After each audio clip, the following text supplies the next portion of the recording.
Papila ro rhanga ra Paulo eka va le Korinto.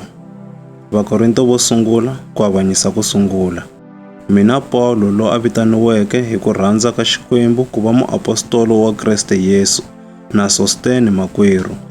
Hi tsalela kereke ya Xikwembu leyi nge Korinto, va nga lava vitaniweke ku va vahlawuriwa va Xikwembu ni ku basisiwa eka Kriste Yesu. Hi tsalela ni hinkwavo lava nge matikweni hinkwawo, lava khongelaka vito ra Hosi ya hina Yesu Kriste yi nga hosi ya vona ni ya hina. Hi ri, tintswalo ni kurhula a swi ve na n'wina, swi huma eka Xikwembu Tata wa hina ni ka Hosi Yesu Kriste. Masiku hinkwawo ndzi khensa Xikwembu xa mina hikwalaho ka n'wina. Ndzi xi khensa hikwalaho ka tinyiko ta xona leti mi tikumeke eka Kriste Yesu. Eka yena mi endliwile lava fumeke matlhelo hinkwawo, eku vulavuleni hinkwako ni ku tiveni hinkwako, hikuva vumbhoni bya hina eka Kriste byi tiyisiwile exikarhi ka n'wina. Hikokwalaho a mi pfumali nyiko ni yin'we ya moya loko mi ri karhi mi langutela ku hlavuteriwa ka Hosi ya hina Yesu Kriste, loyi a nga ta mi tiyisa ku yisa eku heteleleni, mi va lava nga solekiki hi siku ra Hosi ya hina Yesu Kriste. Xikwembu xa tshembeka, xona lexi xi mi vitaneke ku va ni xinakulobye ni n'wana wa xona Yesu Kriste Hosi ya hina. Ndza mi khongotela vamakwerhu, hi vito ra Hosi ya hina Yesu Kriste ndzi ri, twananani hinkwenu eku vulavuleni, ku nga tshuki ku va ni ku avana exikarhi ka n'wina, kambe mi hlangana mi va van'we eku anakanyeni ni makungwini ya n'wina. Hikuva vamakwerhu, ndzi byeriwile ta n'wina hi va ka Chloe, va ri ku kanetana ku kona exikarhi ka n'wina. Ndzi vula hi leswi, un'wana u ri, mina ndzi wa ka Paulo, un'wana a ku, mina ndzi wa ka Apolosi, un'wana a ku, mina ndzi wa ka Khefasi, kasi un'wana a ku, mina ndzi wa ka Kriste. Xana Kriste u avanile xana? Xana Paulo u tshama a vambiwa a vamberiwa n'wina xana? Kumbe xana mi khuvuriwile hi vito ra Paulo xana?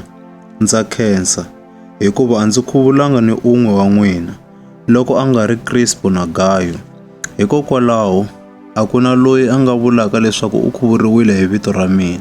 Ndzi khuvurile ni ndyangu wa ka va Stefanasi. Ehandle ka sweswo a ndza ha tsundzuki loko kumbe ndzi nga va ndzi khuvurile ni un'wana.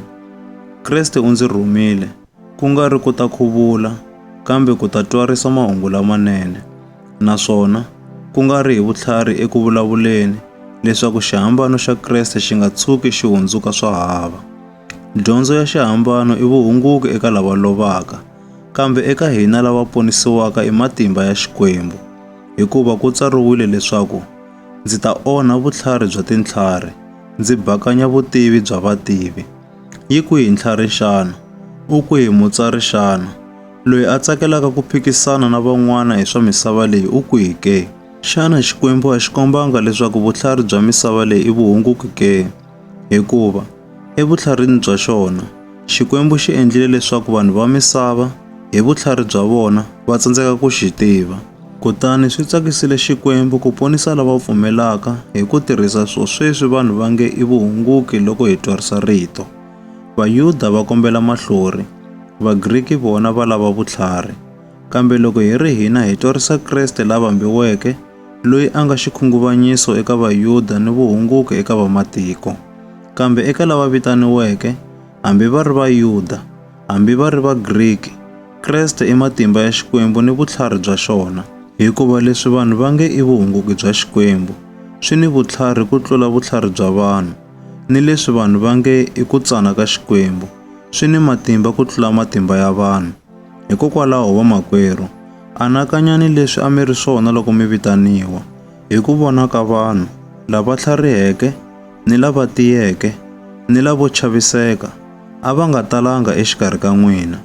Kambe Xikwembu xi hlawurile leswi misava yi swi vonaka swi ri swa vuhunguki, ku khomisa titlhari etingana. Xikwembu xi hlawurile leswi misava yi swi vonaka swi ri ni ku tsana, ku khomisa leswi nga ni matimba etingana.